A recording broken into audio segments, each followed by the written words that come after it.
서로 축복하겠습니다. 당신이 맞음을 예람 교회입니다. 예배는 교회의 심장박동입니다. 할렐루야. 오늘은 이제 16차 특세의 6번째 시간입니다. 오늘도 우리의 관심은 성령 충만한 예배자가 되는 데 있다는 거 기억하시고요. 오늘은 인격적 만남이 있는 예배라는 제목으로 하나님의 말씀을 전하도록 하겠습니다. 오늘 우리에게 주신 하나님의 말씀 신약성경 요한복음 4장입니다. 요한복음 4장에 대해서는 저와 여러분이 나름 알고 있는 것이 많지요. 왜냐하면 이 말씀이 사마리아 수가성에 살던 한 여인에 관한 말씀이기 때문입니다. 무엇보다 세배용사로 쓰임받고 있는 여러분 정도라면 이 여인에 대해 알고 있는 것이 제법 많을 것이다. 이런 전제로 오늘과 내일에 걸쳐서 말씀을 전하려고 합니다. 수가성에 살던 이 여인, 어떤 여인인지 아시죠? 뭔가 인생이 꼬여도 단단히 꼬인 여인입니다. 일단 결혼 생활이 평탄하지 못했습니다. 예수님을 만나기 전에 이미 5번의 결혼을 실패로 장식했던 참으로 비운의 여인입니다. 예나 지금이나 이런 경우에 당사자에게 좋은 평판이 있을 수 없지요. 손가락질, 조롱, 무시, 외면, 요즘식으로 왕따 등등의 일들이 늘 따라다녔을 겁니다. 그래서 이 마른 목을 축여줄 우물물을 길러오는 것조차 사람들의 왕래가 많은 시간이 아닌 대부분의 사람들이 이제 무더위 때문에 낮잠에 빠져있는 시간을 이용해야 했습니다. 이렇게 이래저래 심란한 마음으로 하루하루를 살던 여인이 예수님을 만나게 되는데요. 저는 이 대목에서 그동안과는 좀 다른 관점에서 예수님과 이 여인의 만남을 살피게 됐습니다. 저는 지금까지 설교자로서 이 본문을 가지고 여러 차례 설교를 했었어요.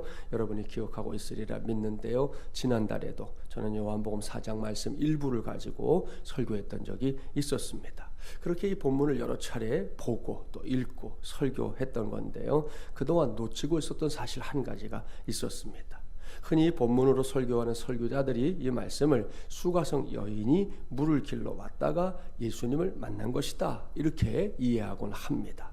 저 역시 기본적으로 그런 생각을 갖고 있었습니다. 그런데 오늘 주신 말씀, 그러니까 본문 1절 이하의 말씀을 쭉 살펴보니 그게 아니더라는 거예요. 만약 이 본문이 5절 말씀부터 시작됐다면 그게 맞아요. 여인이 물을 길러 왔다가 예수님을 만났다 그렇게 말해도 무방하다는 거예요. 그런데 아니지요. 1절부터 4절까지 무려 4절의 말씀이 선행되어 있습니다. 오늘은 그 말씀의 의미를 먼저 살피는 게 순서입니다. 이를 염두에 두고 본문 1절부터 4절까지의 말씀을 함께 봉독해 보겠습니다. 예수께서 제자를 삼고 세례를 베푸시는 것이 요한보다 많다 하는 말을 바리새인들이 들은 줄을 주께서 아신지라. 예수께서 친히 세례를 베푸신 것이 아니요 제자들이 베푼 것이라. 유대를 떠나사 다시 갈릴리로 가실새 사마리아를 통과하여야 하겠는지라. 아멘. 사랑하는 세배용사 여러분, 무슨 말씀일까요? 이런 말씀입니다. 당시에 예수님이라면 고개를 절레절레 흔들던 바리새인들이 예수님께서 제자 삼고 또 세례를 베푸는 것이 그 이전에 활동했던 세례 요한보다 더 많더라 이런 정보를 접수했다는 거예요. 그들은 이를 빌미로 왜 세례 요한보다 예수님이 세례를 더 많이 주고 있는지에 대해서 논쟁을 벌였을 겁니다. 이게 틀림없어요. 그때 예수님 어떻게 하셨습니까? 사실 우리만 같아도 어디선가 내 이름이 오르내리고 있다 그러면 극도의 신경을 쓰거나 어떻게든 자기 변호를 하려고 달려들 텐데요.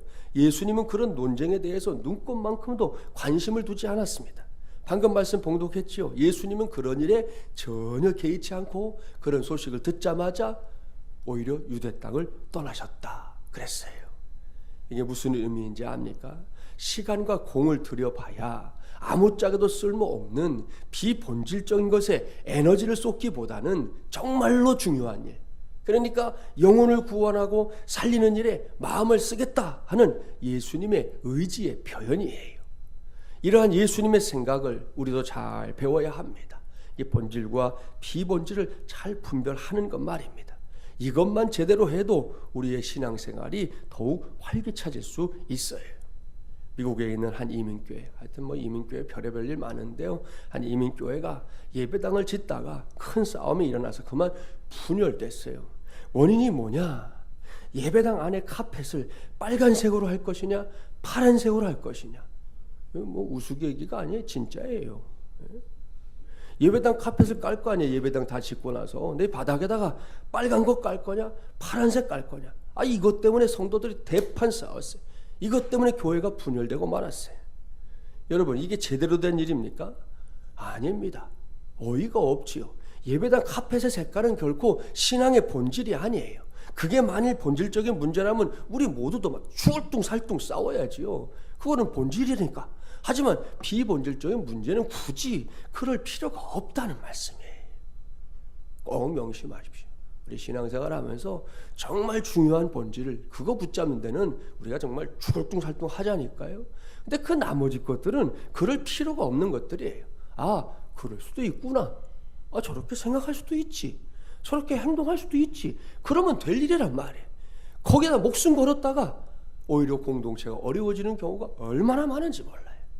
예수님이 지금 그렇게 하고 있다는 거예요. 비본질적인 논쟁으로 힘을 빼기보다 본질적인 것에 집중하러 가시겠다 마음을 먹은 거죠. 여기서부터가 중요합니다. 그때 예수님의 선택이 본문 4절이죠.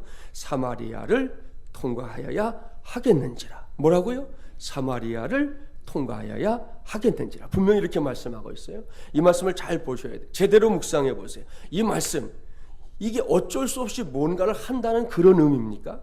아닙니다. 그렇다면 사마리아를 통과할 수밖에 없었는지라. 이렇게 기록이 되어야 옳지요. 그렇죠? 이건 지리상의 문제 때문에 어쩔 수 없이 사마리아로 갔다, 그런 설명이 아니에요. 사마리아에 반드시 가서 꼭 해야 할 일이 있었기 때문에 가겠다. 이러한 예수님의 확고부동한 의지가 담긴 의미의 말씀이에요. 오늘은 이 말씀이 매우 중요해요. 결코 잊지 마세요. 이러한 예수님의 의지가 있었기 때문에 수가성 여인이 예수님을 만난 거예요. 수가성 여인이 그날 재수가 좋아서 혹은 지난밤에 좋은 꿈을 꿔서 예수님을 만난 게 아니라고요. 예수님이 의도하고 가셨기 때문에 만난 거예요. 생각해 봅시다. 본문 9절 말씀에도 언급되고 있는데요. 당시에 유대인들과 사마리아인들, 그들의 관계가 좋았습니까? 아니죠. 이게 원수보다도 못한 관계였습니다. 왜요? 유대인들이 사마리아인들을 사람으로 취급하지 않았거든요. 개 취급했어요. 여러분 같으면 여러분한테 너 개야 그러는데 기분이 좋겠어요? 이건 화가 나도 뚜껑 열릴 일이잖아요. 우라통 터질 일이잖아요. 이런 이유 때문에 유대인들은 저 북쪽에 있는 갈릴리 지방을 갈 때 차라리 이방인들이 사는 두로와 시돈으로 이렇게 우회해서 가는 게 오히려 더 편했던 사람들이에요. 그냥 직통으로 가면 빨리 갈 텐데 그 길로 안 갔다니까요. 돌아다녔어요. 왜? 개 같은 너희들하고는 상대 안 해. 그렇게 말한 거거든요. 어떻게든지 서로 얼굴을 마주치거나 말을 주고받지 않으려고 했으니 그 일이 그 당시에 현실이었단 말입니다.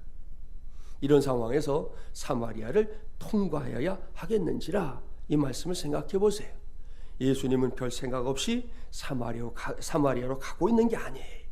반드시 구원받아야 할 수가성 이 여인을 만나기 위해서 민족적, 도덕적, 종교적인 장벽을 모두 뛰어넘는 부담을 감수하겠다, 이렇게 생각하신 겁니다. 그러니 여러분, 이거 은혜입니까? 안 은혜입니까? 이게 은혜지요. 100% 은혜지요. 그 은혜의 결실이 뭐냐? 예수님과 수가성 여인의 만남이에요.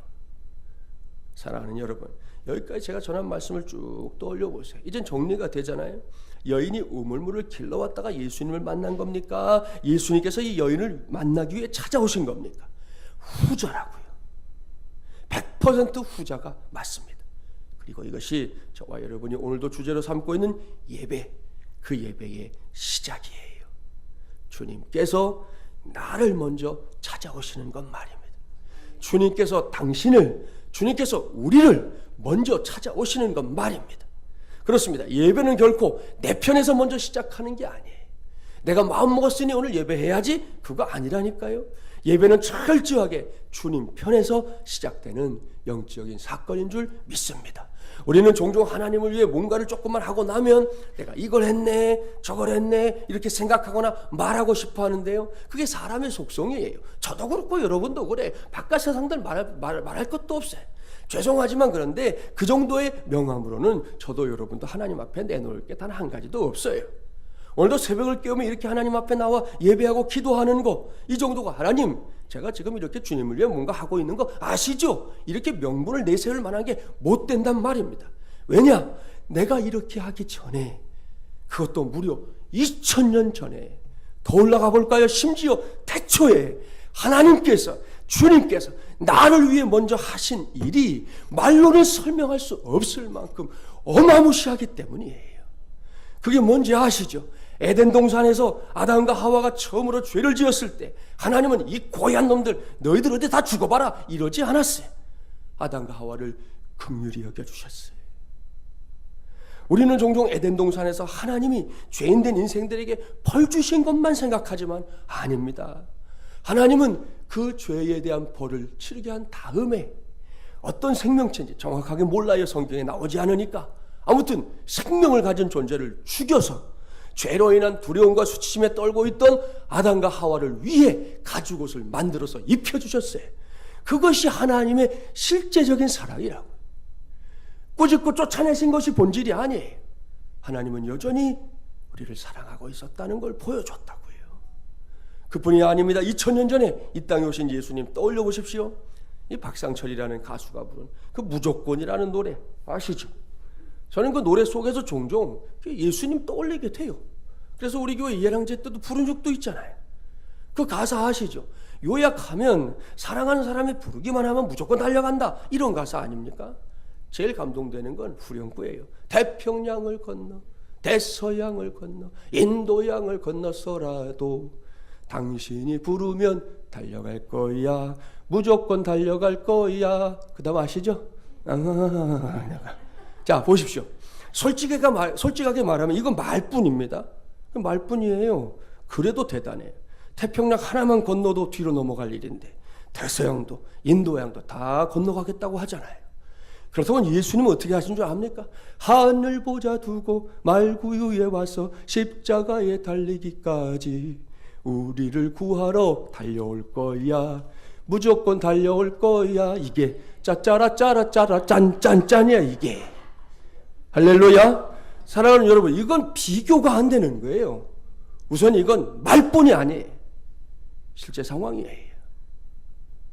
하늘 보자 버리고 말구에 오신 게 실제 상황이라고요.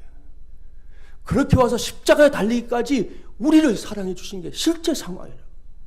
생생한 현실입니다.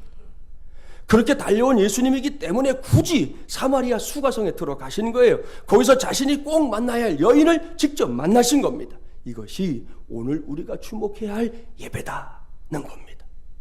옳습니다. 주님과 여인의 만남처럼 주님과 나의 만남, 그 인격적인 만남이 정확하게 자리매김되는 시간과 장소, 그것이 바로 예배인 줄 믿습니다.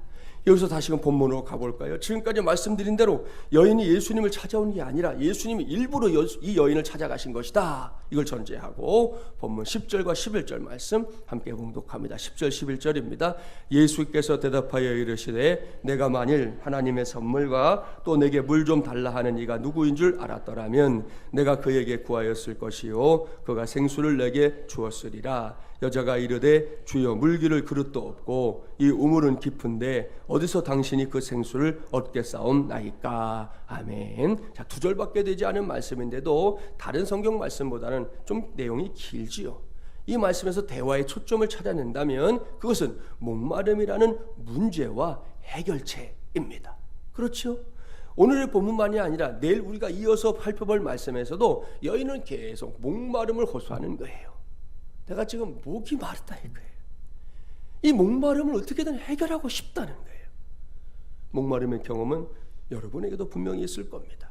제가 한때 이게 구강 건조증 때문에 병원을 찾아갔던 적이 있었습니다. 그때 의사 선생님의 처방이라는 게 뭐 특별한 게 없어요. 그분이 제가 목사라는 걸 알면서도 의사 선생님의 첫 번째 처방, 말을 많이 하지 마세요, 그거예요. 여러분, 목회를 하란 말입니까? 하지 말란 말입니까? 제가 답답해서 되묻었더니 그 다음 처방, 목사님 물 자주 마시세요. 그걸 외에는 방법이 없습니다, 그러더라고요. 그때 저는 정말이지 별것도 아닌 이 처방, 뭐 의술을 공부한 적이 없는 저도 얼마든지 내릴 수 있는 처방, 물 마시면 되잖아요. 이걸 뭐 의술을 알아야 하는 거예요? 몰라도 할 수 있잖아요. 자, 그 처방을 받아서 병원을 나서다가 문득 아주 지극히 단순한 진리 한 가지 발견한 거죠. 그것이 뭐냐? 목이 마르면 물을 마시면 된다. 할렐루야. 바로 이것입니다.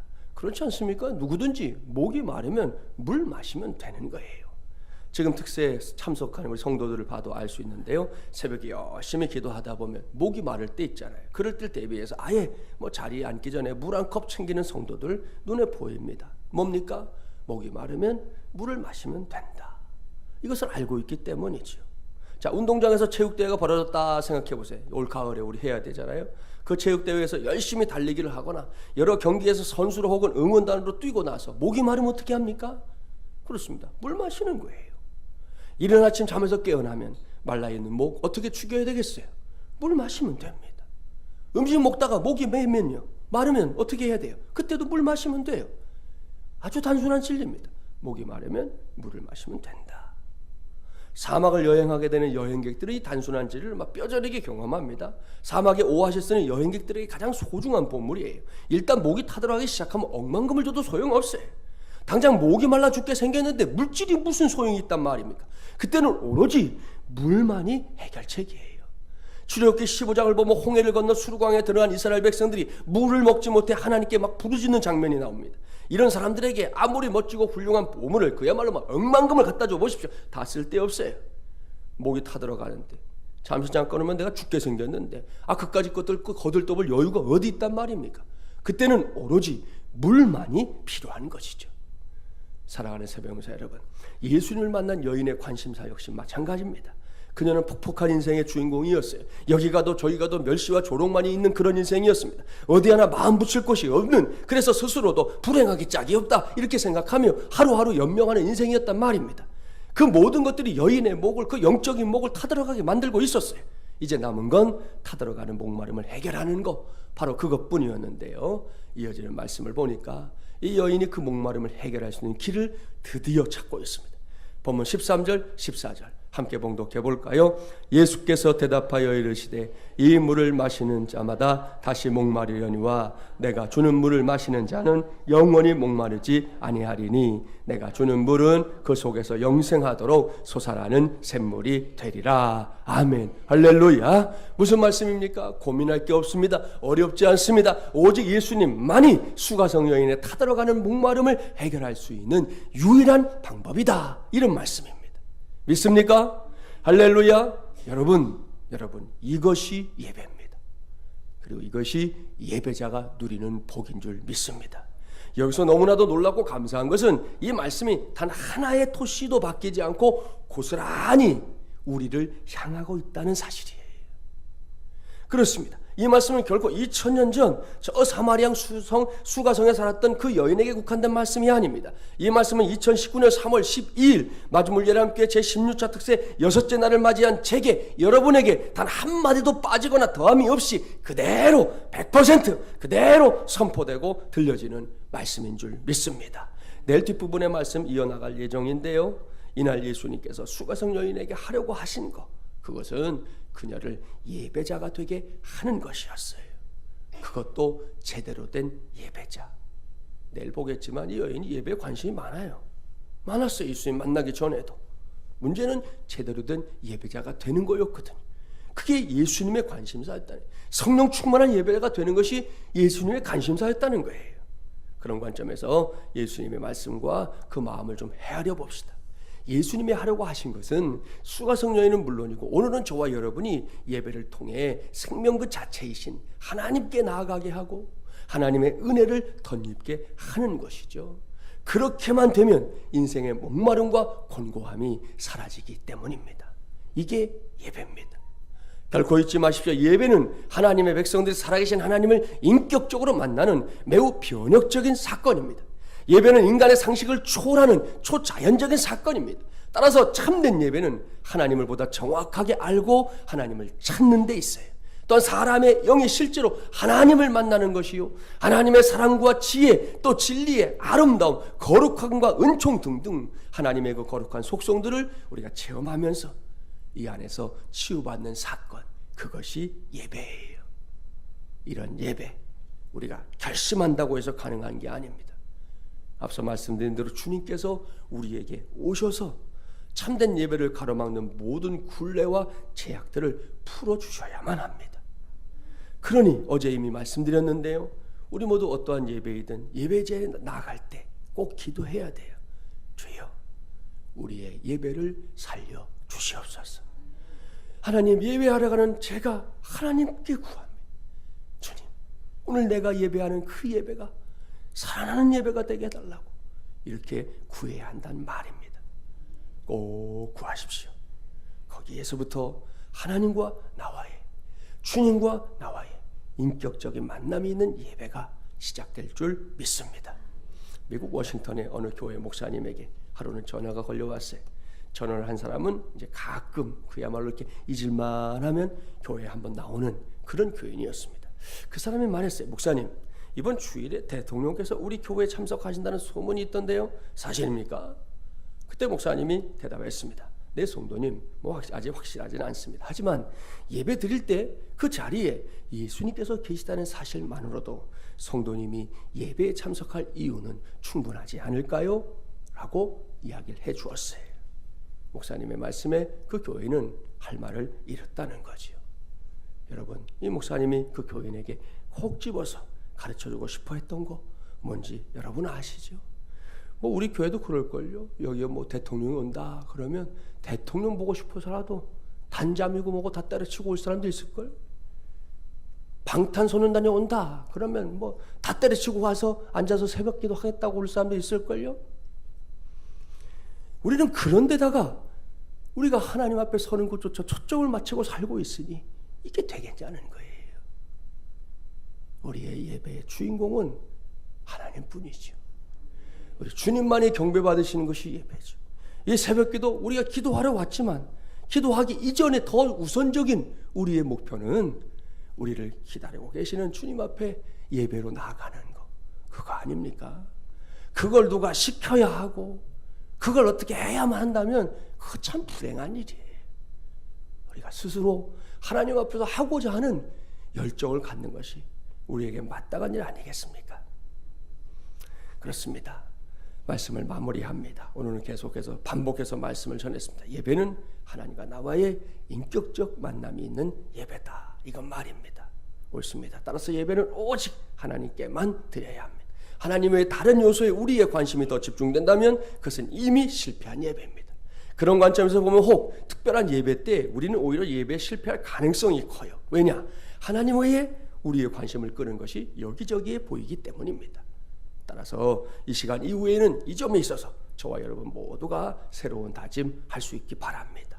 그 다짐은 오로지 하나님 한 분만 의식하며 바라보며 그분께만 예배드림으로 예배에 성공하는 예배자가 되겠다, 바로 이것입니다.